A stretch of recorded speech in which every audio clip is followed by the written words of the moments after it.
Qu'on l'admette ou non, on a tous déjà vu une comédie romantique.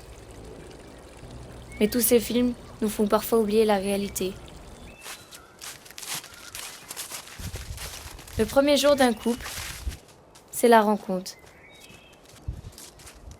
Là-dessus, tout le monde vous dira la même chose. C'est inexplicable.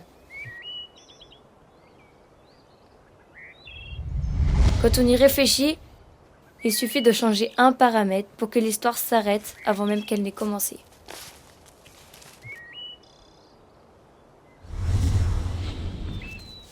Ce que les films nous font oublier, c'est que dans un couple, il y a deux points de vue. Et c'est ça le plus extraordinaire, c'est que deux personnes peuvent se remarquer. Le premier jour, on échange des noms, c'est le premier stade. L'autre personne passe d'inconnu à connu.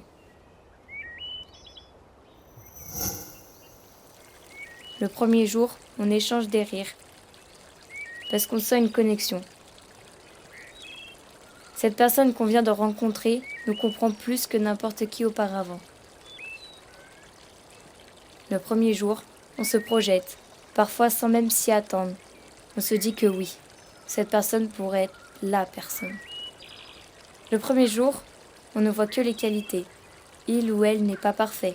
Et alors ?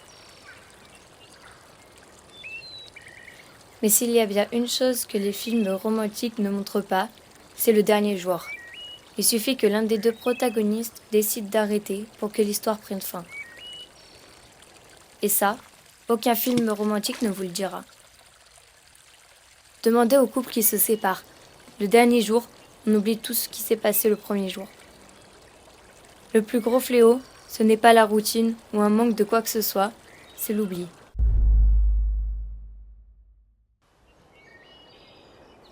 On oublie de se regarder, on oublie les rires qui nous ont rapprochés. Si bien qu'on en vient à se demander pourquoi tout ça est arrivé. Et dans la vraie vie, chacun part de son côté. Il n'y a pas de musique pour accompagner la séparation. Juste un silence qui prépare ce vers quoi les deux protagonistes courent, la solitude. La solitude est d'ailleurs le seul point commun entre le premier et le dernier jour d'un couple, présent au début comme à la fin.